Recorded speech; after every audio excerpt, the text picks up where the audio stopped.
Right, here are the things in the dry cabinet. The sheets are made of cotton satin, so they cannot be dried in the dryer.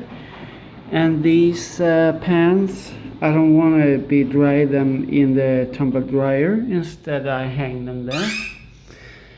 We start there. Main white colored things,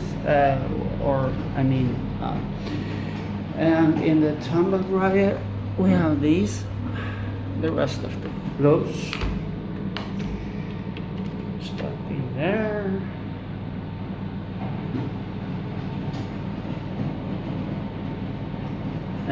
We choose program number 4, white colored, extra dry, hot wash, extra dry. And it starts.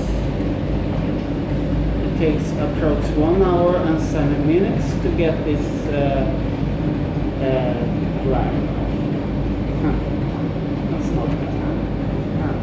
And the machine is doing a pre-wash on 40 Celsius.